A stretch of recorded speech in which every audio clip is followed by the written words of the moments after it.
for joining us. Thank you very much, Mr. Your thoughts at this time, when you heard the news, what came to mind? I got the news at about 10 last night in the evening, a call from the Deputy Secretary General of the ANC, Comrade Jesse.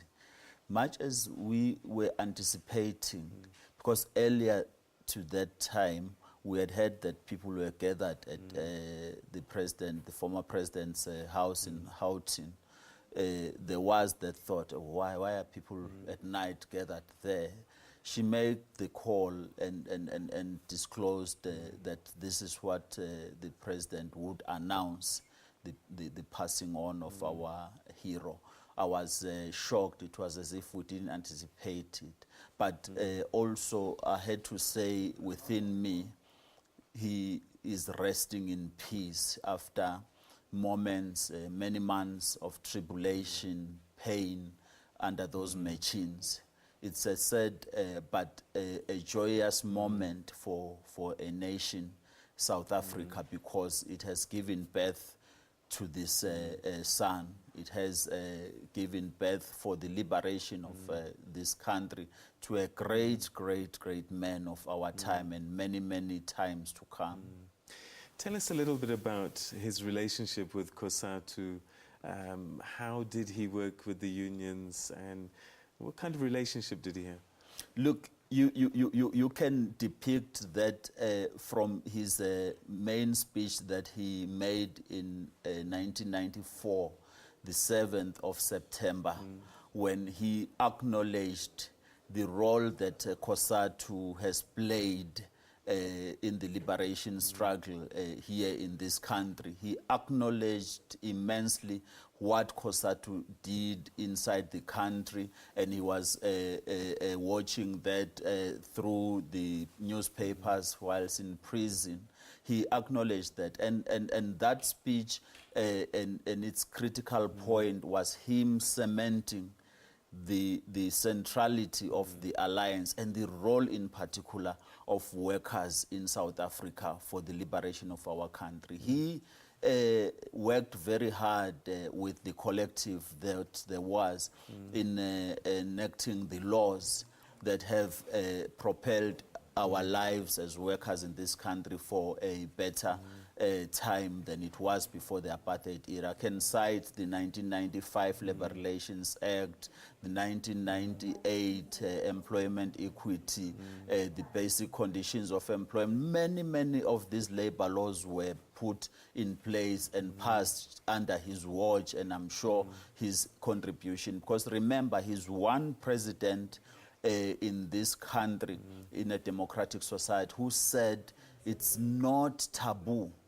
for Cosatu and workers in this country to can challenge a government and take a strike. He understood perfectly well why workers can go on struggle, on a strike. He understood that very well. It was not a thing to cause irritation within the alliance partners. He was always emphatic the role of the workers in the country.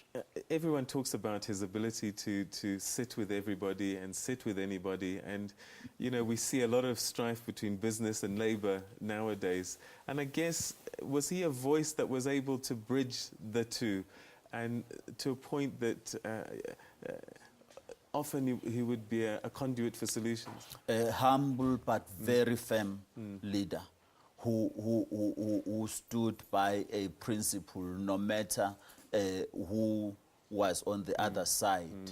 A person that was able to accommodate and recognize everybody as if they have known each other for many, many years. I remember when I first shook his hand, I was in a team in Durban, Mlazi, which was coordinating the campaign for the ANC victory come 1994.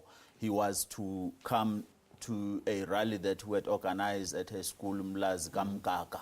And it was the first time I shook his hand, and him relating, he had an eye contact with me, and it was as if he had known who I am. It was a very humbling moment, but it is that type of a person. Even when I visited him in 2011 at his house here in Houghton. He was frail by that time, losing memory, but intermittently communicating. He would smile. He would be the same person that it's as if he knows you. Yet I know that I didn't belong to the leadership of his generation. How is Cosatu going to be remembering him? Cosatu has an opportunity, a great, great opportunity presented by this day and the many days going forward, because he represented unity. He represented building of an organization. And for Cosatu, during this moment, we are drawing lessons from that. We are saying and will do anything and say, let's do it for Madiba. If it means uniting the leadership, uniting the federation as a whole, but uniting the workers of this country, can't we do it for Madiba's sake?